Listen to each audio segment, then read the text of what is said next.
संस्कार निकेतन युवाओं का एक संगठन रोज की जिंदगी जीते हुए कुछ और करने की इच्छा से यह समूह बना। दादाजी के विचारों से प्रेरित इन सहयात्रियों की यात्रा वर्ष 2000 में संस्कार निकेतन के रूप में शुरू हुई, जिसका उद्देश्य स्वयं में मानवता को खोजकर सही अर्थ में मानव बनना और सदाचारण द्वारा दूसरों को भी प्रेरित करना था। 4 परिवार एक साथ बैठकर अपनी अपनी जिंदगी को समझने लगे, बातें करने लगे, साथ घूमना, खेलना, पढ़ना और प्रश्नोत्तरी करना शुरू हुआ। सभी ताई दादा बार बार मिलने लगे।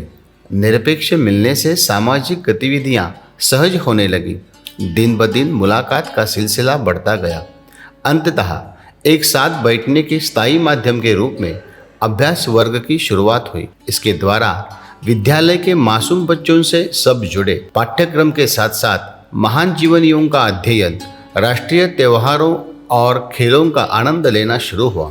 बच्चों के साथ खेलना, उन्हें कहानियाँ सुनाना, गीत सुनाना, श्लोक और कविताएं सुनाना इत्यादि इन सामान्य लगने वाली बातों का उत्सव कब शुरू हुआ पता ही नहीं चला। आज 300 बच्चे और 100 ताई दादा का आवासीय उत्सव हर्षोल्लास के साथ मनाया जा रहा है। बच्चे और ताई दादा भारत के गौरवशाली इतिहास, महान जीवनियों, राष्ट्रीय नायकों और उनके अनुकरणीय जीवन का अध्ययन सहज और खुशी खुशी कर रहे हैं।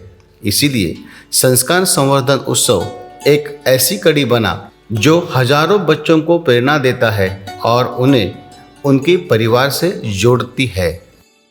इस पहल में बच्चे, शिक्षक तथा अभिभावकों की धीरे धीरे बढ़ती संख्या को समायोजित करते हुए संस्कार निकेतन की पहली वास्तु नासिक में अलग पहचान बन गई है। यह वास्तु संस्कार निकेतन की हर गतिविधियों की साक्षी है, जैसे आयोजन बैठकें, अभ्यास वर्ग, चर्चा सत्र, योगाभ्यास, पारायण, सृजनशाला और प्राथमिक विद्यालय। भगवान का अधिष्ठान प्राप्त यह वास्तु पढ़ने हेतु आए अनुस्नातकों, छात्र और ताई दादा यहाँ पर आने वाले का प्रेमपूर्वक स्वागत करने के लिए 24 घंटे तत्पर है।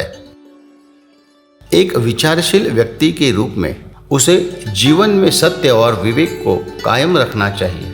यह महाजनों के शब्दों का पालन करने हेतु साप्ताहिक सत्यार्पण शुरू हुआ। इसके लिए लिखना, छपाई करना, टिकट लगाना, पोस्ट करना और इस अवसर पर हंसते खेलते चर्चा करना, गीत गाना जैसी कई चीजों से जीवन खिल उठा। इस उद्देश्य के लिए अभ्यास वर्ग, गट चर्चा और परिसंवाद ने मन में मौजूद शंकाओं को दूर किया। इस यात्रा के दौरान डॉक्टर निगलजी भाई और सुधा काकू जैसे महनीय व्यक्ति मिले और वे सभी के लिए एक मित्र, दार्शनिक और मार्गदर्शक बने। संस्कार निकेतन की इस टीम को वे सेल्फ इम्प्रूवमेंट क्लब कहते हैं। मेल जोल से आपसी मित्रता दृढ़ होती जा रही थी। सोच और व्यवहार में परिवर्तन हो रहा था। निरपेक्ष भाव के साथ शुरू हुई संस्कार निकेतन यात्रा में बच्चों के माता पिता, रिश्तेदार, दोस्त शामिल होने लगे। इस बढ़ती टीम को सक्रिय रखने के लिए नई पहल की गई। संस्कार निकेतन एक परिपूर्ण शाला अर्थात विद्यालय की शुरुआत एक बड़ी पहल के रूप में हुई, जिसे एक मील का पत्थर कहा जा सकता है। इसके लिए किसी नेता की मदद नहीं ली, ना किसी से चंदा मांगा। हम अपनी निपुणता का उपयोग विश्वास और निस्वार्थ भाव से स्वयं के लिए साथ साथ दूसरों के लिए भी करें। यही मनोबल से 38 बच्चों से शुरू हुआ यह विद्यालय आज 250 बच्चों को प्यार से पाल रहा है और लगातार विभिन्न गतिविधियों में व्यस्त करता है। संबंधों के आधार पर शिक्षा, लर्निंग बाय डूइंग, सहज और स्वयंपूर्ण शिक्षा तथा सामाजिक, आर्थिक, राजनीतिक, भावनात्मक और आध्यात्मिक ऐसे पंचरंगी जीवन विकास की शिक्षा, इन तत्वों के साथ यह विद्यालय नासिक में स्थापित है। एक तरफ संस्कार निकेतन की टीम बढ़ रही थी और साथ साथ गतिविधियों की संख्या भी एक एक करके आगे बढ़ रही थी।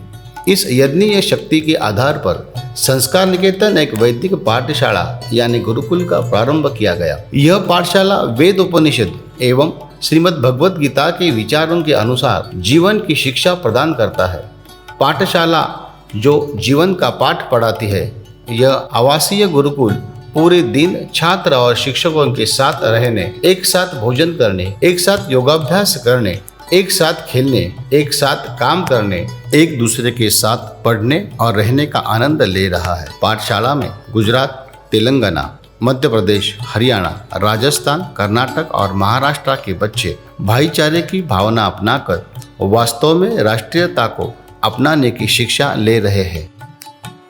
रतनगढ़ पहला साहस शिविर, जिसका निर्णय बच्चों और ताई दादा सहित 28 लोगों ने किया था। इसी दिशा में एक गतिविधि है। शिविर में प्रकृति के करीब रहना, पहाड़ी घाटियों में घूमना, रात में चांदनी और मधुर रोशनी का अनुभव करना, प्रकृति के साथ मनुष्य के अनूठे रिश्ते को उजागर करना।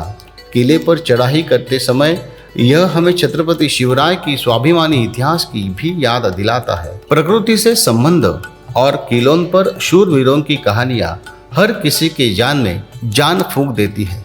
विद्यालय के लड़के लड़कियां, युवा, माता पिता इस साहसिक कार्य में ईश्वर की शक्ति को महसूस करने लगे हैं। योग कर्मसु कौशलम, मानव जीवन के विकास के लिए एकाग्रतापूर्ण कर्म अत्यंत आवश्यक है। इसी उद्देश्य से योग शिविर की शुरुआत की गई। बालक, युवा और वृद्धों के लिए 3 दिवसीय, 5 दिवसीय शिविर का आयोजन होता है। इस दौरान योग, प्राणायाम, विभिन्न आसन, शुद्धि क्रिया और आहार पर ध्यान देने से स्वास्थ्य बनाया रखना आसान हो जाता है। इसी का विस्तार स्वरूप संजीवन साधना उपक्रम प्रकृति में पेड़ों की पत्तियों में रही शक्ति के माध्यम से छात्रों, ताई दादा और माता पिता को शारीरिक, मानसिक, बौद्धिक और आध्यात्मिक नवचेतना प्राप्त करने का एक कार्यक्रम है। समाज की मूल इकाई के रूप में परिवार महत्वपूर्ण है। दाम्पत्य परिवार का मुख्य सहारा है। दाम्पत्य जीवन के बारे में सोचने और समझने के लिए संस्कार निकेतन के ताई दादा और स्कूल के बच्चों के माता पिता एक साथ आए और दाम्पत्य सम्मेलन, यह एक नए उपक्रम की शुरुआत हुई। हर साल लगभग 70-75 दाम्पत्य नियमित रूप से सम्मेलन में भाग लेते हैं। इससे बच्चों की शिक्षा, पारिवारिक जीवन, धार्मिक जीवन और सांस्कृतिक जीवन का अभ्यास समूह चर्चा, सेमिनार और प्रश्नोत्तरी के माध्यम से किया जाता है। बाल आयु में ही संस्कार निकेतन से जुड़ गए छोटे छोटे बच्चे युवा हो गए। इस जोशपूर्ण युवानी को समझने के लिए तथा एक आशावादी और दृढ़निश्चयी युवा के रूप में स्थिर होने के लिए युवा तेजोदिगम, इसमें कॉलेज के लड़के अपने ताई दादा के साथ 3 दिन रहते हैं। जीवन में धर्म और संस्कृति के महत्व को जानने और अपने करियर के लिए आवश्यक मानसिकता सुनिश्चित करने का प्रयास करते हैं। प्रकृति ने मनुष्य की 2 प्रजातियां बनाई है, नर और मादी। हालांकि दोनों इंसान हैं, लेकिन प्रकृति ने उन्हें 2 अलग अलग भूमिकाएं दी है। गर्भधारणा का जो कार्य महिलाओं के पास आया है, वह नवसर्जन का कार्य तथा सृजनात्मक जिम्मेदारी है, जो मानव अस्तित्व को कायम रखती है। युवती शिविर की शुरुआत इसीलिए की गई ताकि युवा महिलाएं प्रकृति द्वारा दी गई जिम्मेदारी को समझें, परिवार में अपनी भूमिका को जानें, जो समाज की मूल इकाई है। सांस्कृतिक और ऐतिहासिक चरित्र का अभ्यास, एक साथ मेलजोल, खेल, वाद विवाद, चर्चा और दाम्पत्य जीवन तदेत अर्धद्विदलम भवति के विचारों द्वारा युवा महिलाएं एक महिला के रूप में अपनी जिम्मेदारियों को समझती है। संस्कार निकेतन की यह यात्रा आज 25 वर्षों से जारी है। ईश्वर की कृपा से संस्कार निकेतन की यह यात्रा सकुशल चल रही है।